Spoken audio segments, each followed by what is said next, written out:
Hey everybody, welcome to Obscurities and Miniatures, and today we're going to do something a little bit different.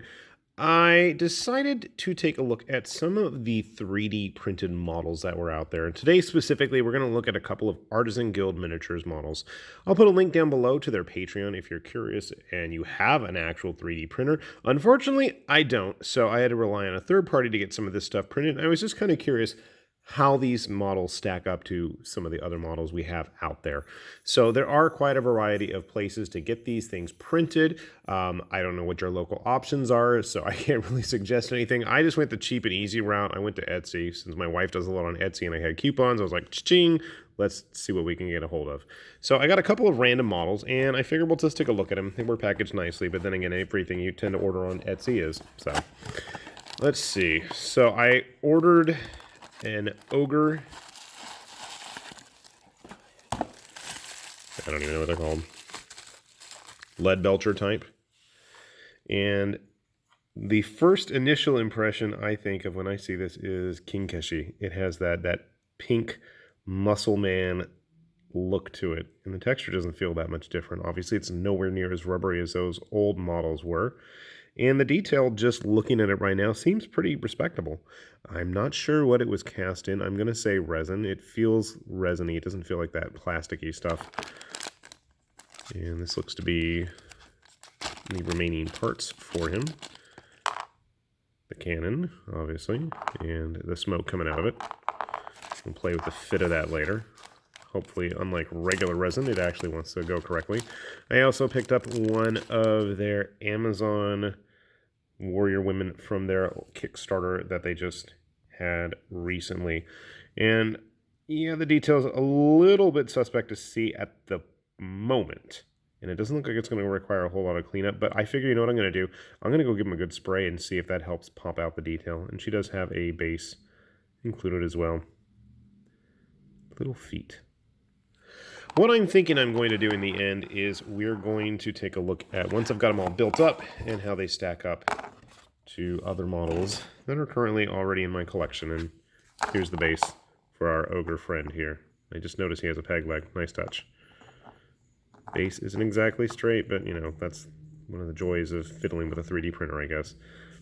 Seems fairly stable. More importantly than that, though, if you guys have watched me long enough, you know where my tastes lie when it comes to models. And yes, of the scaly variety. It's a lizard man. That is really packed tight. There we go. Yeah! Rise from your grave. Okay. This dude's big. A little sticky. And that's like massively big. That's a 50mm base.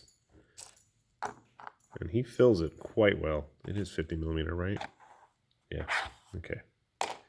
Just making sure. Dude's big. I wonder how big he is compared to some of those Lost Kingdom Croxagores. I'll have to grab those guys out. I forget their official title. One of the things that is nice about a lot of the 3D printed models is you have your choice of weaponry, and I know when I picked this guy out, there were options available for what I wanted to have his hands doing. So obviously, we went with the dual blades. I don't even think that's going to fit on his base. I don't even know it's going to fit in the slot. I think I need to clean that off a little bit. That's okay. And then we have the head. Bit of a crocodilian head. Gonna need some work to get it to fit, but you know, I don't have any problem cutting it up. Unlike others out there. You are a big model. Alright, we'll fiddle with that later. And then these should be some generic lizard men. So we went with the hero model, and I know it's a little bit hard to see all those details. Some of it should come out, hopefully. We'll see what happens after I give it a good spray. Nice head crest, not dress. A textured base. This dude's all one piece. That's kind of cool. with some very spiky clubs. Will fit on his face pretty decently. Let's get to the goodie parts for this guy. So he's got this cool little back banner. If I can open the bag. It's hard. And he also comes with a 30mm base, but it looks pretty much... Oh, actually it's different. Okay, he's got like a little bones and dried out desert texture where he's got a lot more rocky sculpt. So, okay, it'll look like that with his...